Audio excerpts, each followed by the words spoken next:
جیسی آپ کی وجہ سے ہمارے دوست نے صحیح تھی، خوشیوں کو ترسا دیں گے، آپ کی بہنوں کو ایک پال کا سکون حرام کر دیں گے۔ وہ ترسیں گی ہماری ایک نگاہ کرم کے لیے، مگر ہم کبھی بھی ان کی طرف نہیں پلٹ کر دیکھیں گے۔ صرف آپ کی وجہ سے وہ نہ تو بس پائیں گی نہ ہی اجڑ پائیں گی، ان کی زندگیوں کو ایک مسلسل عذاب سے گزرنا پڑے گا۔ تب آپ کو پتہ چلے گا کہ آپ نے کیا کیا، اپنے ساتھ ساتھ ان لوگوں کے لیے بھی جیتی دوزخ تیار کر لی۔ آپ بولیے کیا چاہتی ہیں آپ کے جانے کے بعد بس نفرت کا جلاوا آپ کے لیے ہمارے دل میں پل رہا ہے نا، اسے چھیڑنے کی کوشش نہ کریں، کیونکہ ہم نے بڑی مشکل سے دبایا ہوا ہے۔ اگر وہ پھٹ گیا نا تو اس کی لپیٹ میں سب سے پہلے آپ کی بہنیں آئیں گی۔ پہلے بہنوئی نے بولتے ہوئے سپاکی کی ہر حد پھلانگ لیا تھا، اور وہ آپ باقی دونوں نے بھی تائید کی تھی۔ ہاں، پھر بھلے ہی ہمیں تکلیف دے کر ان سے زیادہ تکلیف ہم انہیں دے کر پل پل مرے، مگر ہمارے دوست کے لیے ہمیں یہ بھی منظور ہے، اس کے لیے ہم اپنی جان بھی دے دیں گے، اس درد کو بھی ہنستے سے سہ لیں گے۔ You beard no we all can do for this of friend, ہم لوگ ایک دوسرے کے لیے کیا ہیں یہ آپ اچھی طرح سے پتہ ہے۔ یقیناً آپ یہ نہیں چاہیں گے کہ آپ کی بے قصور بہنیں ناحق آپ کی یہ سزا جھیلیں، وہ بھی آپ کی وجہ سے، پھر آپ کے بعد آپ کے بوڑھے چچا اور چچی باقی بیٹیوں کو بھی غم کا سہنا پڑے۔ اللہ بہتر جانتا ہے کہ آپ وہ یہ برداشت کر سکیں گے یا نہیں۔ دوسرے بہنوئیوں نے بھی اپنا حصے ڈال کر بات سمیٹ لی تھی۔ نہیں نہیں نہیں، اس کا دل چیخ کر کہہ رہا تھا، اور ایسا مت کریں، اس کی بہنوں کو اس کے نہ کردہ گناہوں کی سزا مت دینا، اتنے ظالم مت بنو۔ وہ انہیں روکنا چاہتی تھی، مگر اس کی زبان پتھر ہو چکی تھی۔ اب تیسرے بہنوئی کو وارن کرتے ہوئے بولا تھا، دوبارہ ہم میں سے کسی سے رشتہ جوڑنے کی کوشش مت کیجیے گا، اور غلطی سے بھی کسی قسم کا کانٹیکٹ مت کیجیے گا، ورنہ نتائج کی ذمہ دار آپ ہوں گی۔ ڈھیر سارا پگھلا وسیسہ اس کے کانوں میں انڈیل کر تینوں کال کاٹ چکے تھے، اور اس کے بدن سے جان جیسے نکلتی جا رہی تھی۔ اتنی نفرت، اتنی تسلیم، اس کا دل کہہ رہا تھا کہ وہ خود بھی اس ابھی کے ابھی ختم کر ڈالے۔ مظلوم ہوتے ہوئے بھی وہ ظالم ٹھہرائی جا رہی تھی، اور اس کے سارے رشتے اس سے چھوٹ چکے تھے۔ اس پر اس کے شوہر ہی نہیں بلکہ تمام اپنوں سے بھی رابطہ کرنے پر پابندی عائد ہو چکی تھی۔ اب اسے اپنوں سے ملنے کیا رابطہ تک رکھنے کی کوشش کی، ورنہ اس کی بہنوں کی ان ناقابل برداشت سزا جھیلنی پڑتی۔ یا خدا، یہ کیسی آزمائش تھی اس کی اور اس شوہر کی، جو اسے اپنی زندگی کے تک اتنا جلدی بھول گیا تھا۔ وہ اسے بھول گیا تھا، یا پھر وہ اپنی نئی دنیا بسانے جا رہا تھا۔ کتنا کچا تھا اس کی محبتوں کا رنگ جو اتنی جلدی اتر چکا تھا۔ کاش وہ اتنی نادان نہ ہوتی، کاش وہ انسانوں کا چہرہ اصل پہچانے کا ہنر جانتی تو اتنا بڑا دھوکہ نہیں کھاتی۔ ہاں، دھوکہ ہی تو کھایا تھا اس نے، محبت کے نام پر، پھر بھروسے کے نام پر۔ وہ کہتا تھا کہ اس کے جینے کی وجہ ہے، اور اس نے آنکھیں بند کر کے مان ہی لیا تھا۔ وہ کہتا تھا اسے کبھی بھی اپنی نظروں سے دور ہونے نہیں دے گا، کیونکہ وہ ایک دن کیا ایک لمحہ بھی اس کے بنا نہیں جی سکتا تھا، اور پورے دل سے اس کی بات پر ایمان لے آئی تھی۔ مگر اس شخص سے وہ 1 مہینے سے دور بھی تھا تو وہ زندہ تھا، سکون سے جی رہا تھا۔ اس نے 1 مہینہ بھی اس کا انتظار نہیں کیا، وہ اس کو چھوڑ کر آگے بڑھ چکا تھا، ایک نیا رشتہ جوڑنے۔ اس سے کئی سارے وعدے عہدوں پہ ماں بھلائے، اور اس کے رشتے کو پناہ دمنا چکا تھا۔ وہ پاگل کتنی امیدیں اس سے لگائے بیٹھی تھی۔ وہ شوہر تو خیر کچھ ہی مہینوں کا ساتھ تھا، مگر اس کے سگے رشتے، اس کے ماں باپ جیسے چچا چچی، اور اس کا سگا باپ جس کے ہاتھوں پال کر وہ جوان ہوئی تھی، جن کی نظروں کے سامنے اس کا پورا بچپن گزرا، انہوں نے بھی تو اسے غلط سمجھا تھا۔ اس کے گھر سے غائب ہونے کی وجہ سے اس کے کردار کے ساتھ جوڑ دیا گیا۔ کتنی آسانی سے سب نے مان لیا کہ وہ برد کردار ہے، وہ اپنے عاشق کے ساتھ فرار ہوئی ہے۔ وہ جیتا سوچے جا رہی تھی، اس کے دماغ جیسے مفلوج ہوتا جا رہا تھا، اور دھیرے دھیرے ماب ہوتے ذہن کے ساتھ ساتھ وہ تخت پر بیٹھے پیچھے کی طرف گرتی جا رہی تھی، آدھی ٹانگیں نیچے جوڑ رہی تھی موبائل پر۔ اس کی گرفت کمزور پڑنے لگی، اور کب موبائل چھوٹ کر اس کے ہاتھوں سے نیچے گرا اسے پتہ ہی نہیں چلا، اور اس کا ذہن بالکل مکمل تاریکی میں چلا گیا تھا۔ زہیر مراد اور زید مراد دونوں سگے بھائی تھے، اور سالوں سے کینیڈا میں مقیم تھے۔ 60 سے 70 کی دہائی میں بہت سارے پاکستان کینیڈا آ کر بس چکے تھے، اور یہاں انہیں پاکستان کے ساتھ کینیڈین شہریت بھی مل چکی تھی۔ ان پاکستانیوں کو یہاں کینیڈا میں پاکستانی کینیڈین کے نام سے جانا جاتا تھا۔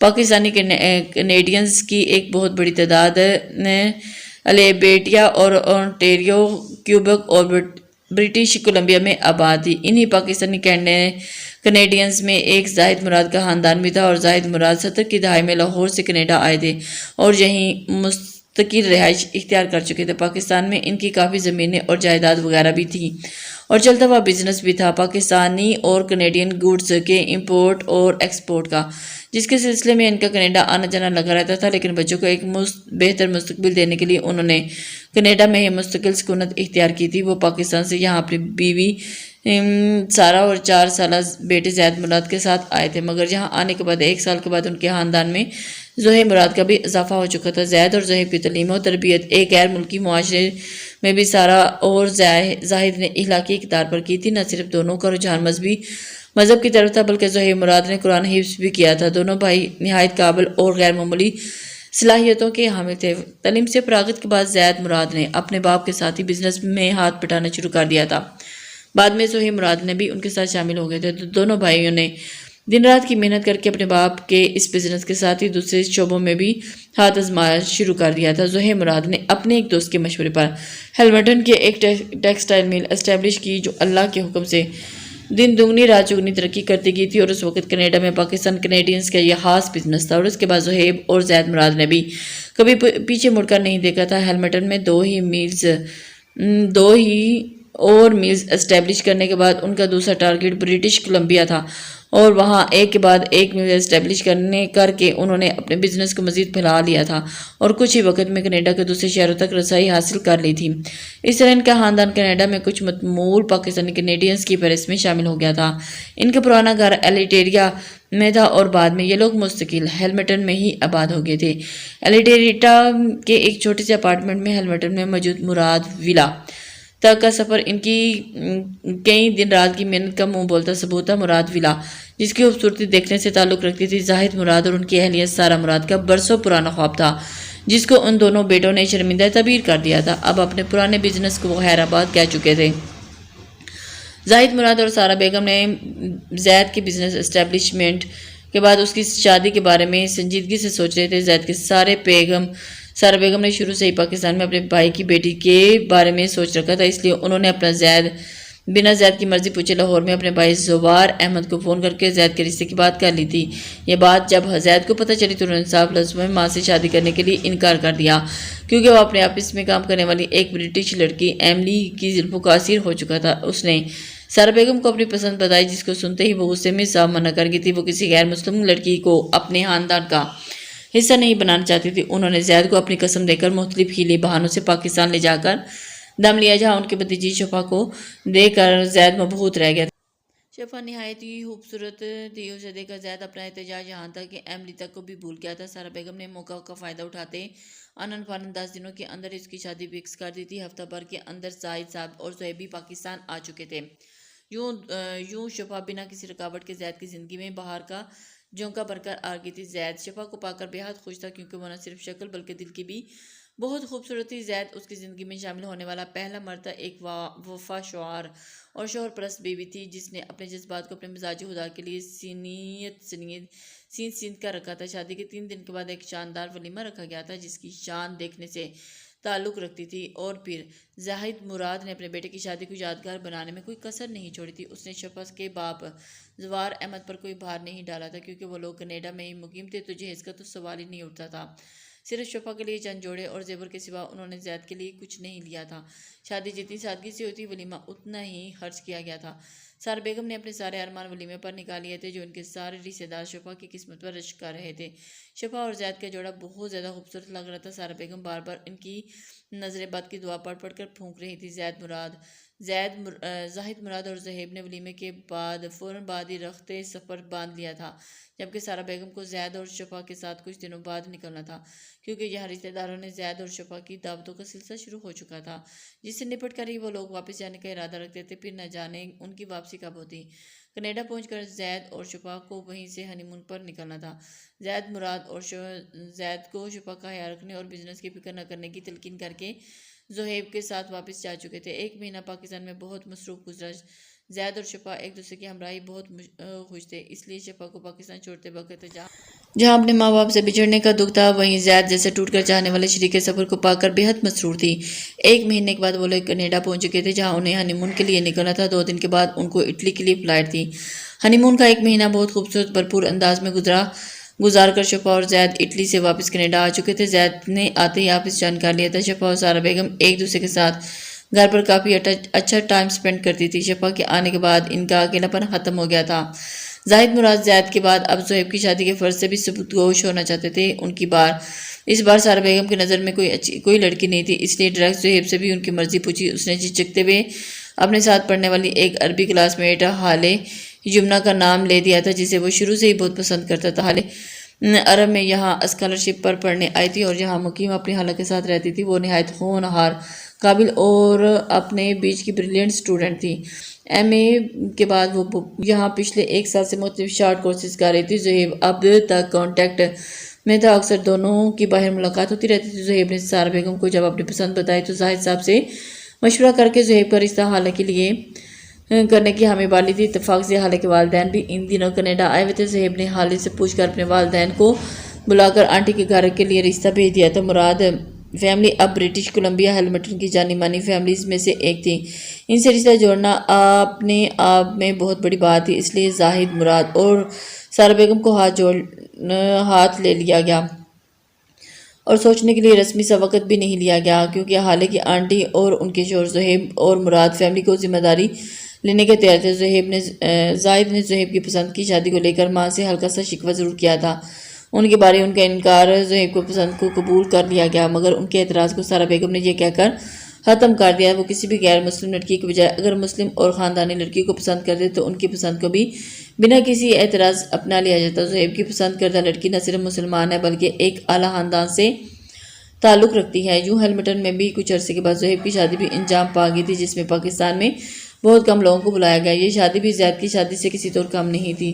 7 سٹار ہوٹل میں گرینڈ ریسیپشن دیا گیا تھا، جس میں زاہد مراد کی شادی کسی طور پر کم نہیں تھی، اور کاروباری حلقے میں تمام لوگوں کو دوسرے ممالک سے بلایا گیا تھا۔ زید مراد نے بھی بھائی ہونے کا حق ادا کیا تھا۔ انہوں نے اپنی طرف سے زہیب اور حالہ کا ورلڈز ٹور ہنی مون اسپانسر کیا تھا۔ وقت تیزی سے آگے بڑھنے لگا تھا۔ ان کی زندگیاں جو اب تک سبک رفتاری سے جاری تھی، ان میں اچانک ہلچل مچ گئی۔ زاہد صاحب کو شوگر ہائی بی پی کے مریض تھے اور ایک دن پریشان حال آفس سے آئے تو بنا کچھ بتائے کمرے میں قید ہو گئی۔ سارہ بیگم بھی پریشان سی ان کے پاس پہنچی، مگر ان کی لاکھ کوششوں کے بعد بھی ایک لفظ بتانے کو تیار نہیں ہوئی۔ انہیں کمرے میں پہنچ کر خود آنکھیں موند کر لیٹ گئے۔ رات کے کھانے کے لیے انہیں کمرے میں ہی پہنچی، مگر کئی بار آوازیں دینے پر بھی انہوں نے کوئی جواب نہیں دیا۔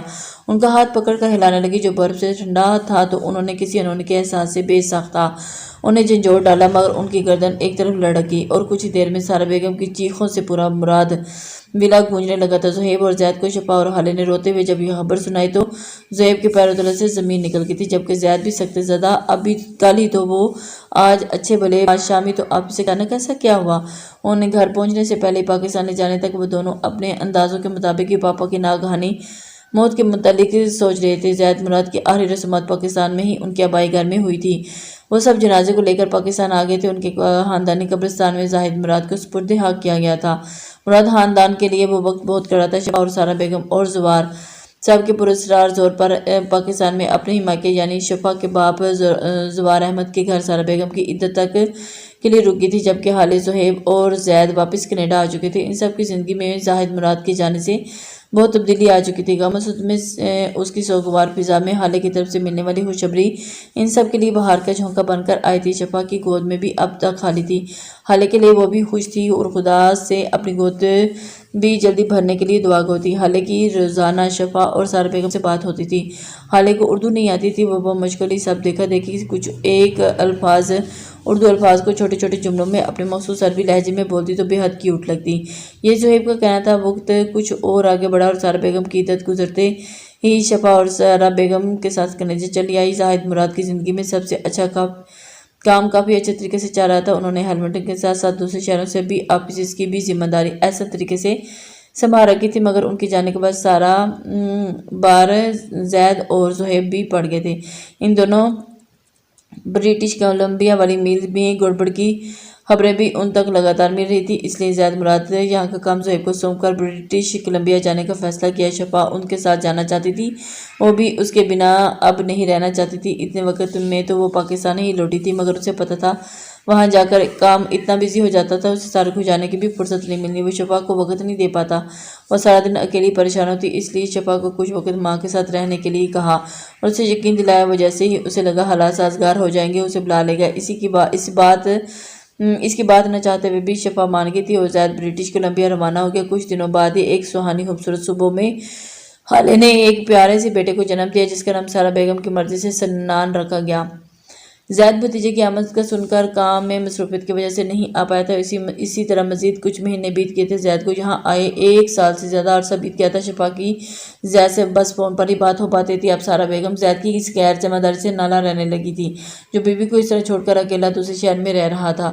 اس لیے انہوں نے اس بار خود ہی زید سے بات کر کے شفا کو اس کے ساتھ بھیجنے کا ارادہ کر لیا تھا، مگر اس سے پہلے ہی اچانک ایک سرد سی صبح اس کے لیے ایک سنان کافی مانوس ہو چکا تھا جو اب 7 مہینے کا ہو چکا تھا، مگر اسے زید کے ساتھ جانا تھا اور اتنے مہینوں کا بن باس اب اس کی برداشت سے باہر ہو چکا تھا۔ زید شفا کو اپنے خوبصورت بڑے سے گھر میں الشفا لایا تھا اور یہ گھر تایا نے زید کے لیے خریدا تھا کیونکہ ان کا ارادہ بھی مستقبل میں زید کو یہاں شفٹ کرنے کا تھا۔ اس نے برٹش کولمبیا آنے کے بعد گھر کو ریوننٹ کروایا تھا۔ گھر کے چاروں طرف ہرا بھرا لان تھا جس میں شفا کی پسند کی مد نظر رکھتے ہوئے ایک خوبصورت سا وائٹ راڈ بنا دیا تھا۔ پنک سیٹ اور پنک براؤن چھتری والا سا جھولا لگوایا گیا تھا۔ گھر کے اندر بھی 6 روم کی طرف بنائے گئے تھے اور 6 روم، اوپر کی طرف 2 بیڈ رومز اور ایک بڑا سا گیسٹ روم، لیونگ روم کے برابر میں بڑا سا لاؤنج اور اس کے رائٹ سائڈ پر کھلتے دروازے کے ساتھ وائٹ ڈائننگ روم اور اس سے ملحقہ کچن۔ لاؤنج میں ایک گیٹ وائٹ روم جس کے اندر والا گیٹ کچن میں کھلتا تھا اور اس طرح سے 3 راستے بنتے تھے، ایک ڈائننگ روم، ایک لاؤنج اور جبکہ کچن کے بیک سائڈ پر ایک کچن گارڈن بنا ہوا تھا۔ کچن کا تیسرا گیٹ وہاں کھلتا تھا۔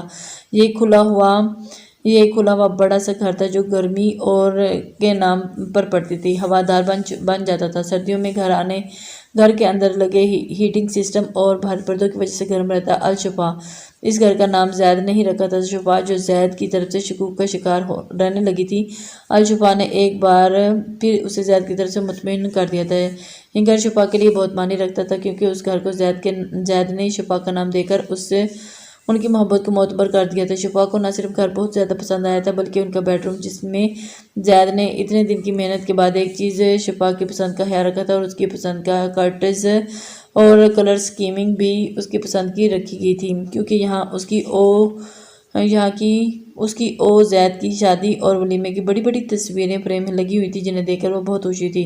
وقت کچھ آگے بڑھا اور مزید 1 سال کا عرصہ پلک جھپکتے گزر گیا۔ شفا کی سارا بیگم سے اکثر فون پر بات ہو جایا کرتی تھی، اسے یہاں بہت یاد کرتی تھی کیونکہ اس دوران زید کا ہیملٹن بہت کم جانا ہوا تھا اور اس نے یہاں کا کام مکمل طور پر خود سنبھال لیا تھا اور زہیب ہیملٹن وال ملز میں دیکھتا تھا، اس لیے سارا بیگم ان دونوں کو زیادہ اپنے پاس آنے کا اصرار نہیں کرتی تھی۔ شفا اور زید ایک دوسرے کے سنگت بہت خوش تھے، یہی انہیں مطمئن کرنے کو کافی تھا کہ ان شادی کے تیسرے سال شفا کو زید کی زندگی میں نعمت کی مہربان کی آمد نے ان دونوں کی خوشیوں کو دوبالا کر دیا تھا۔ شفا پر تو اس خبر سے شادی یا مرگ کی کیفیت طاری ہو گئی تھی، اسے یقین ہی نہیں آ رہا تھا کہ اس کی دعائیں قبول ہو گئی ہیں۔ البتہ زید کا ریاکشن نارمل تھا، وہ شفا کی طرح اتنا خوش نہ تھا، پرجوش، مگر شفا نے اپنی خوشی میں اس بات پر زیادہ دھیان نہیں دیا۔ زندگی اتنی حسین تھی تو کاش وقت انہی لمحوں میں رک جاتا۔ ادھر 2 سال بعد دوبارہ حالے امید سے تھی اور سارا بیگم شفا کو اپنے پاس بلانا چاہتی تھی کہ جہاں حالے کو بھی اس وقت ان کی ضرورت تھی۔ ایسی کنڈیشن میں چھوٹے سے سنان کو ہینڈل کرنا حالے کے لیے کافی مشکل ہو رہا تھا۔ شفا سارا بیگم اور حالے کی مجبوری سمجھتی تھی مگر وہ اس وقت زید کے ساتھ رہنا چاہتی تھی، اس لیے اس نے سارا بیگم اور حالہ کو اپنی طرف سے اطمینان دلایا کہ زید اس کا بہت خیال رکھتے ہیں۔ اور ایسا تھا ابھی زید نے شفا کے لیے ایک میڈ ارینج کر دی تھی جو کھانا بنانے کے ساتھ سارا دن اس کے ساتھ ہوتی تھی۔ پہلے شفا کو اپنا ہی اور زید کا کھانا بناتی تھی مگر آج کل یہ کام میڈ کے ذمہ تھا کیونکہ کچن کے مسالوں کی سمیل سے شفا کی حالت بری ہو جاتی تھی، مسلسل الٹیوں سے اس کا حشر ہو جاتا تھا۔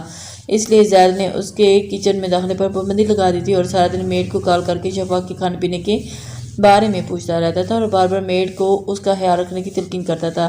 شام کو جب وہ گھر آتا تو میڈ کو بھیج کر خود شفا کے آگے پیچھے پھرتا تھا۔ زید نے صحیح معنوں میں ان دونوں ہتھیلی کا چھالا بنا لیا تھا۔ جیسے جیسے وقت گزرتا رہا تھا تو شفا کو لے کر عجیب سے وہم ستانے لگے تھے، اسے لگتا ہے جیسے شفا کو کھو دے گا۔ شفا خود جتنا اس بچے کے لیے ایکسائٹڈ تھی وہ اتنا ہی وقت گزرنے کے ساتھ ساتھ انسیکیور ہوتا جا رہا تھا۔ اسے اپنے بچے سے کوئی خاص دلچسپی نہیں تھی، اسے بس شفا کا خیال تھا۔ اسے سچ مچ اس وقت کوئی خاص چاہت نہیں تھی، یہ بچہ بس شفا کی ضد پر اس دنیا میں آ رہا تھا۔ اس کی منتوں کے بعد وہ بھی مجبور ہو گیا تھا۔ ایسا نہیں تھا کہ اسے بچے پسند نہیں تھے، اسے بھتیجے سنان سے بہت محبت تھی مگر اپنے بچے کی آمد کا سن کر دن رات ستانے والے ان ابہام نے اس کو حسب پریشان کر دیا تھا۔ وہ شفا کے چھوٹے بچوں کی طرح خیال رکھتا تھا۔ ابھی شفا کا 8واں مہینہ شروع ہوا تھا کہ ایک دن اس کی زندگی میں ایک تیز بھونچال آیا اور سب کچھ اپنے ساتھ بہا کر لے گیا۔ آفس کے کسی کام میں برٹش کولمبیا آئے زہیب کو بھی پتہ نہیں تھا کہ آج ایک بہت بڑا طوفان اس کی زندگی، بھائی کی زندگی میں اس کی وجہ سے آنے والا ہے۔ وہ تو اپنے یہاں ایک کلائنٹ سے ارجنسی میں ملنے آیا تھا۔ اس نے زید مراد کی آفس کال کر کے اپنی آمد کی خبر دے دی تھی، مگر اس وقت آفس میں موجود نہیں تھا۔ زید مراد کی میٹنگ ایک مشہور معروف ہوٹل ارینج کی گئی تھی جو زید کے گھر سے 1 گھنٹے کی ڈرائیو پر تھا۔ اس کا ارادہ میٹنگ کے بعد شفا سے ملنے کا تھا۔ امی نے اس کے لیے کچھ سامان بھی بھجوایا تھا۔ ابھی وہ ہوٹل کے